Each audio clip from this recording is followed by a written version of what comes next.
Good morning students, welcome back. बड़े last lecture में हम लोगों ने किया था इलेक्ट्रोड पोटेंशियल के बारे में, उसको कंटिन्यू करेंगे। बेटे जो हमने किया भी इलेक्ट्रोकेमिकल सेल और एक इलेक्ट्रोलाइटिक सेल के बारे में। इलेक्ट्रोकेमिकल सेल में हमने पढ़ा भी जो केमिकल एनर्जी है उसको इलेक्ट्रिकल एनर्जी में कन्वर्ट किया जाता है, उसे हम इलेक्ट्रोकेमिकल सेल कहते हैं, या बेटा उसे हम गैल्वेनिक सेल भी कह देते हैं। जो रिसेंटली अभी सिलेबस डिलीट हुआ है उसके अंदर ये टॉपिक हमारा कट गया है, लेकिन इसके बारे में हमें पता होना चाहिए।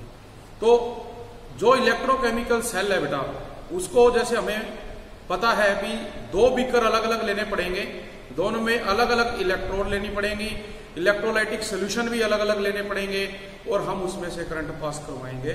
तो जब बेटा एक्सटर्नल सोर्स से आप उसमें करंट डालोगे तो जो केमिकल एनर्जी है वो इलेक्ट्रिकल एनर्जी में कन्वर्ट होगी।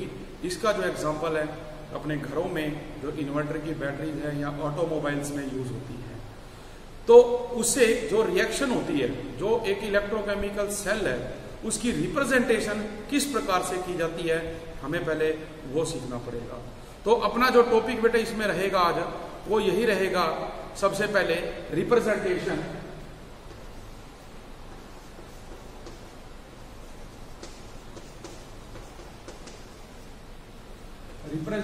Of electrochemical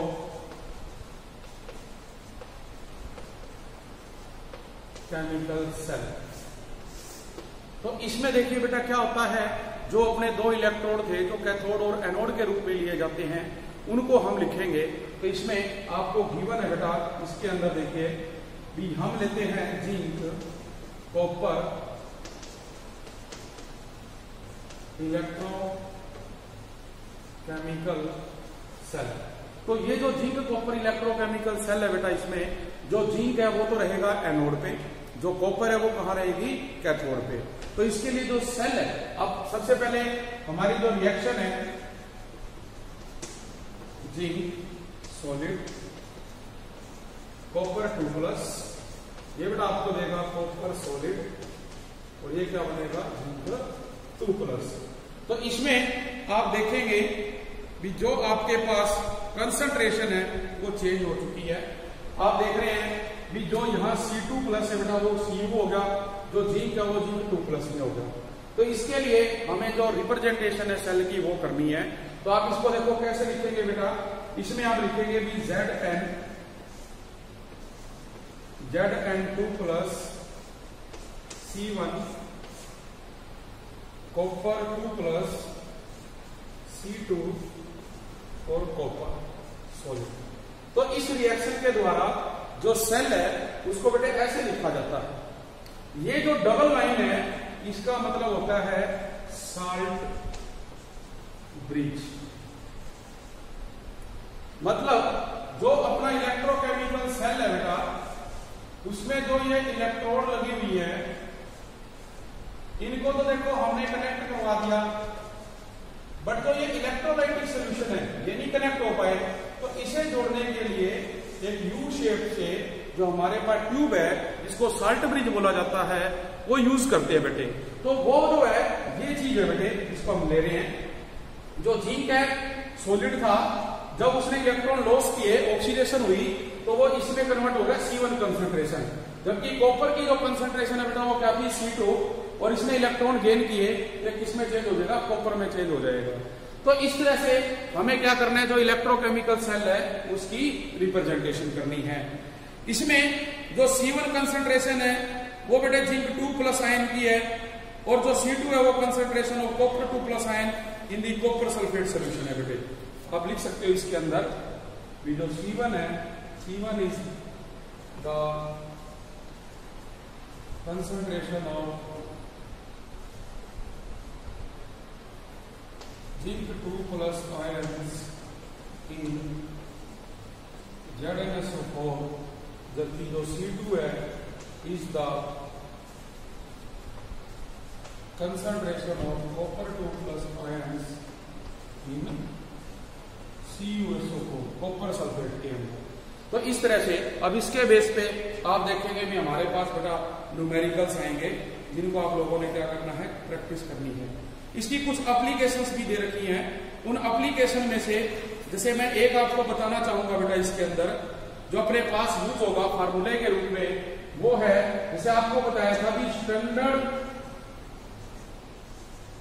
electrode potential. तो इसमें क्या था, हमने कहा भी 1 मोलर को कंसंट्रेशन लेनी है और 298 केल्विन टेम्परेचर लेना है बेटा। और जबकि अगर गैसीय स्टेट में है तो आप कंसंट्रेशन की जगह प्रेशर ले लेंगे कितना, 1 एटमॉस्फेरिक। तो इसके बेस पे अब जो आपका फार्मूला बनेगा बेटा वो बनेगा,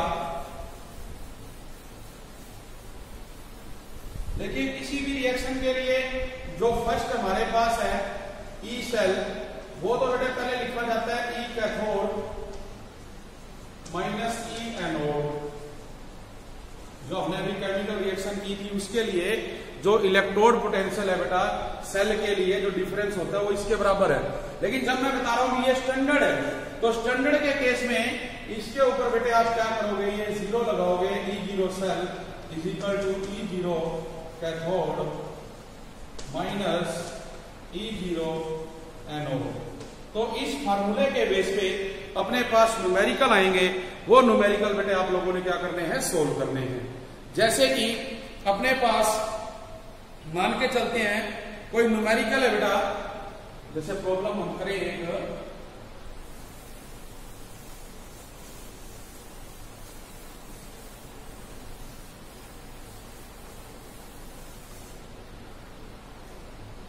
प्रॉब्लम बेटे आपको दी गई है, देखिए क्वेश्चन है कैलकुलेट स्टैंडर्ड EMF और standard cell potential. Standard EMF या स्टैंडर्ड सेल पोटेंशियल आपने निकालना है विच इन्वॉल्व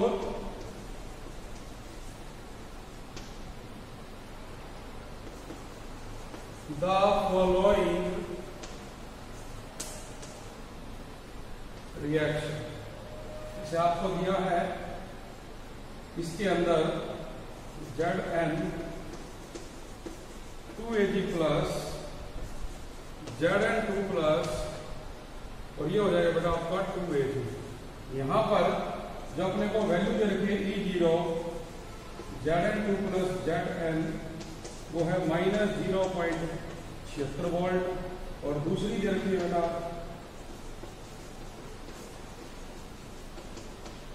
0.80 वोल्ट। ये दो वैल्यूज अपने को दे रखी है। आपने याद रखना है भी जो रिडक्शन पोटेंशियल है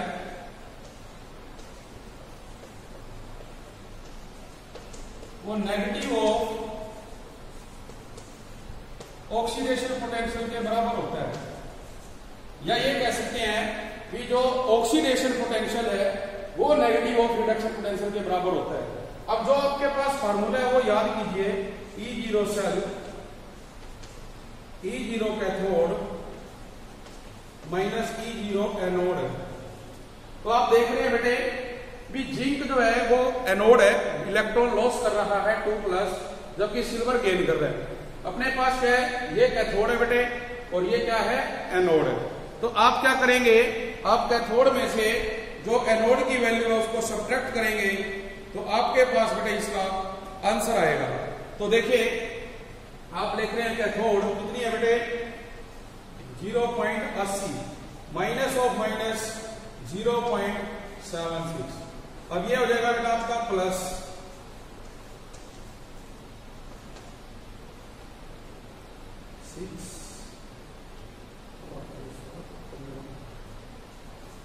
1.56 वोल्ट। तो ये हमारा बेटा इसके अंदर क्या आएगी, वैल्यू आएगी इसकी न्यूमेरिकल की। तो ये जो अपना फार्मूला है बेटा इसका इस्तेमाल किया जाएगा आगे भी, जो अपने टॉपिक है उसके अंदर इसका इस्तेमाल होएगा। तो ये आप लोगों ने ध्यान से करना है। नेक्स्ट है बेटे effect of electrolytic concentration and temperature on electrode potential, और इसके लिए हम नर्निस्ट इक्वेशन ले रहे हैं। तो इसमें देखो बेटे जो इलेक्ट्रोड पोटेंशियल है is said to be standard electrode potential at 1 molar concentration and 298 Kelvin temperature. मतलब कोई भी इलेक्ट्रोड पोटेंशियल है वो स्टैंडर्ड इलेक्ट्रोड पोटेंशियल बेटा कब कहलाएगा, जब हम कंसंट्रेशन लेंगे 1 मोलर और जो टेम्परेचर वो लोगे 298 केल्विन। और अगर आप गैसीय स्टेट में देखते हो इन गैसेस तो 1 एटमॉस्फेरिक प्रेशर लेंगे, 1 एटमॉस्फेरिक प्रेशर और टेम्परेचर आपका वही रहेगा इसके अंदर 298 केल्विन। तो ये अपना क्या बनेगा, स्टैंडर्ड बन जाएगा बेटा इसके अंदर। तो अगर आपके पास क्या है, इलेक्ट्रोलाइट कंसंट्रेशन डिफरेंट है फ्रॉम 1 मोलर, तो जो टेम्परेचर है वो भी डिफरेंट है, तो इलेक्ट्रोड पोटेंशियल भी बेटा क्या होगा, डिफरेंट होगा। If electrolyte concentration and temperature is different, then value of electrode potential is also different, वो भी क्या होगी बेटा, डिफरेंट होगी।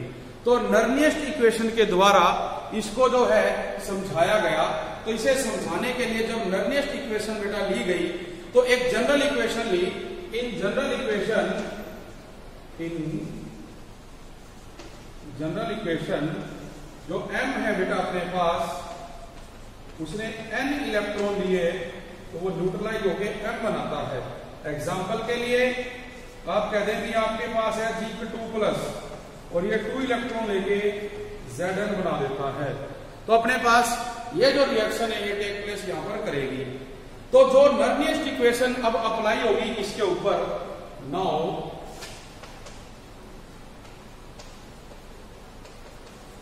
नर्नियस्ट इक्वेशन की अप्लाई। तो जब इस इक्वेशन पे हम नर्नियस्ट इक्वेशन बेटा लिखेंगे तो अपने पास क्या बनेगा, E = E0 - RT / NF natural log ln m / mn+। ये अपने पास इक्वेशन आ जाएगी इसके अंदर बेटे। और जब ये इक्वेशन आ गई और इसमें आप ये कहते हैं कि अगर हमारे पास जो सॉलिड है, लिक्विड या गैस है वो प्योर है, तो जो मोलर कंसंट्रेशन है वो हम क्या लेंगे, यूनिटी। इफ प्योर सॉलिड और लिक्विड और गैस, ठीक है बेटे, at 1 atmosphere then concentration is taken unity.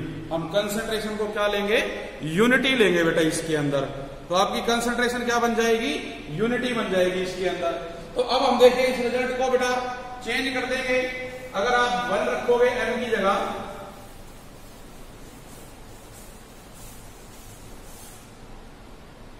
E = E0 - RT / NF natural log n, ये हो गया 1 mn+। ये हमारी अब जो है नई इक्वेशन बन जाएगी किसके लिए, नर्नियस्ट के लिए। अब देखिए बेटे इसमें जो R है ये गैस कांस्टेंट होता है, इसकी जो वैल्यू है वो 8.314 लेते हैं हम जूल मोल पर केल्विन, ठीक है, जूल पर मोल पर केल्विन लेते हैं। जो फैराडे है 1 फैराडे, इसकी वैल्यू 96,500 कूलम्स के बराबर होती है। और जो टेम्परेचर है बेटे वो हम ले रहे हैं 298 केल्विन। तो इन वैल्यूज को जब सभी को इस इक्वेशन में पुट किया जाएगा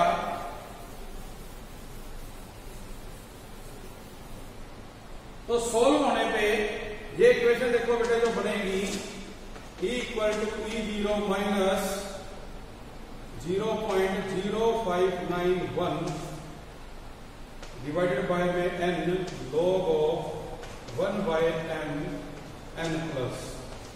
देखो यहां क्या किया जाएगा, R की वैल्यू ये वाली, टेम्परेचर बेटा 298 केल्विन, F की वैल्यू 96,500 और जो नेचुरल लॉग है ln उसको जब लॉग बेस बनाएंगे तो इसके लिए एक वैल्यू 2.303 लगती है। मैं यहां लिख देता हूं E equal to E0 minus 8.314 into में 298 divide by n into 96,500, natural log हटाया तो 2.303 log ऑफ 1 बाय m n प्लस, ये इसके साथ आ गई। तो ये बेटा इसके अंदर अपने पास बन जाएगी इक्वेशन जब इसको आप क्या करोगे, सोल्व करोगे। तो अब आपने क्या करना है, इसमें n की वैल्यू जो नंबर ऑफ इलेक्ट्रॉन होते हैं और जो अपने पास अपने m में मेटल है n प्लस आयन वाला, इनकी वैल्यूज रखेंगे, E0 सेल की वैल्यू रखेंगे, तो E0 सेल रखोगे, n रखोगे और m n प्लस सोल्व करेंगे तो इलेक्ट्रोड पोटेंशियल बेटा इसके अंदर अपने पास क्या आएगा, कैलकुलेट होकर आएगा। नेक्स्ट बेटा है effect of electrolytic concentration and temperature on the EMF of a cell. इसमें भी हम नर्नियर की इक्वेशन करेंगे फॉर सेल के लिए। तो देखिए इसमें आप एक एग्जांपल लेंगे, let us consider example of zinc copper electrochemical cell. इस सेल में बेटा जो हमारी केमिकल रिएक्शन है वो क्या रहेगी, भी जिंक सॉलिड है plus copper 2 plus aqueous form में। अब जिंक ने इलेक्ट्रॉन लॉस किए तो ये जिंक 2 प्लस एक्वस में आ गया, जबकि कॉपर ने क्या किए, गेन कर लिए। अब हम कहते हैं we now let us apply Nernst equation to calculate electrode potential। भी इलेक्ट्रोड पोटेंशियल कैलकुलेट करने के लिए हम Nernst इक्वेशन लगाएंगे। तो फर्स्ट जो केस है जिंक सॉलिड से बेटा जिंक 2 प्लस एक्वस बन जाता है, तो इसके लिए जो केमिकल रिएक्शन रहेगी वो रहेगी आपकी Zn 2 plus aqueous 2 electron gain करेगा, जिंक सॉलिड बन जाएगा।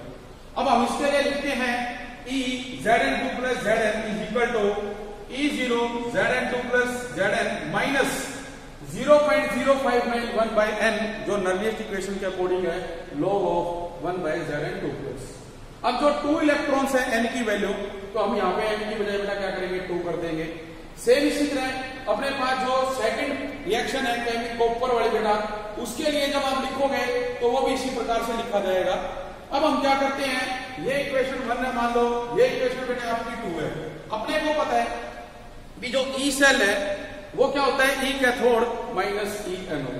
तो अब क्या करोगे बेटे, जो ई सेल है उसमें से जो कॉपर है वो कैथोड है और जो जिंक है वो एनोड है, उसको हम सब्ट्रैक्ट करेंगे तो E cell is equal to E copper minus E zinc. तो जब इसको बेटे आप क्या करोगे, माइनस करोगे इसमें से, तो जो अपनी इक्वेशन आएगी, तो देखिए बेटा जब ई सेल लोगे आप E0 copper minus this value minus of zinc, अपना ये क्या है सारा कैथोड और ये क्या है एनोड। अब इसको हमने क्या किया और सिंप्लीफाई किया, सोल्व किया, तो ये आ गया। तो कहते हैं बेटे अगर हमारे पास मान लो कोई जनरल रिएक्शन है A प्लस B, वो आपको x प्लस y दे रही है, तो हम उसको नर्निस्ट इक्वेशन की फॉर्म में लिख सकते हैं E cell equal to E0 cell minus 0.0591 by n log of x की पावर x, y की power y divided by a की पावर a, b की पावर b। तो इस तरह से ये अपने पास आएगा। अब इसी चीज को हम आगे जैसे कर सकते हैं कि अगर इक्विलिब्रियम कोई भी हमारे पास जब केमिकल रिएक्शन टेक प्लेस करेगी और उसमें इक्विलिब्रियम रिएक्शन आती है, तो वहां पर क्या होगा इस चीज का हमें बताना है। तो इसके लिए जैसे बेटा आपको दिया हुआ है, देखिए ये रिएक्शन आपकी यहां पे क्या हो रहा है, ये आपकी एक इक्विलिब्रियम लाइन है, जो रिएक्टेंट है उसकी कंसंट्रेशन बेटा डिक्रीज कर रही है, प्रोडक्ट की कंसंट्रेशन आपको पता है इंक्रीज कर रही है। तो ये एक इस पॉइंट पे आके क्या हो जाती है, जीरो हो जाती है, जीरो। ये क्या लिख सकते हो, प्रोग्रेस ऑफ रिएक्शन। ये क्या है, रिडक्शन पोटेंशियल। ये बेटा आपका है रिएक्टेंट, ये क्या है प्रोडक्ट, और ये क्या है इक्विलिब्रियम पॉइंट। तो ये इक्विलिब्रियम पॉइंट है। और जब बेटे रिएक्टेंट और प्रोडक्ट की वैल्यू इस पॉइंट पे आगे जीरो हो जाती है अपने पास, तो जो ई सेल की वैल्यू है वो क्या होगी, जीरो हो जाएगी। जो ई सेल है वो किसके बराबर हो जाता है, जीरो के बराबर हो जाता है। और जब ये ई जीरो इसके बराबर हो जाएगा तो जो अपनी इनर्नियस्ट इक्वेशन है वो बेटा चेंज हो जाएगी। तो आप मान के चलिए कोई आपके पास रिएक्शन है Zn plus copper two aqueous, ये बनाता है Zn2 प्लस एक्वस और ये कॉपर सॉलिड। तो इसके लिए जब आप रिएक्शन बेटा लिखेंगे तो इसमें देखो कैसे लिखनी पड़ेगी आपको।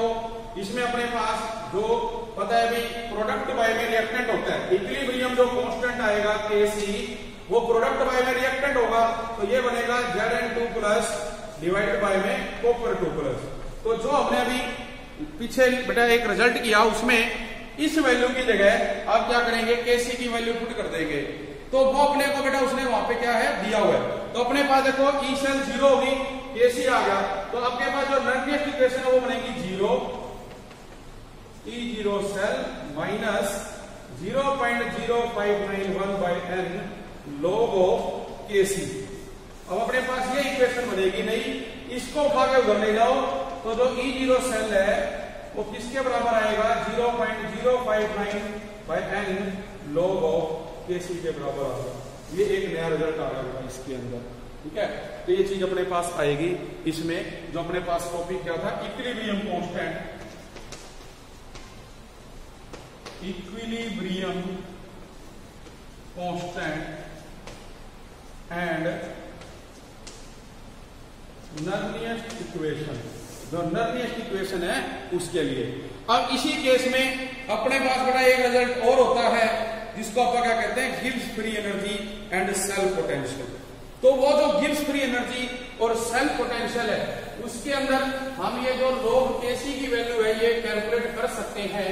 तो उसमें देखिए बेटा क्या होगा, गिब्स फ्री एनर्जी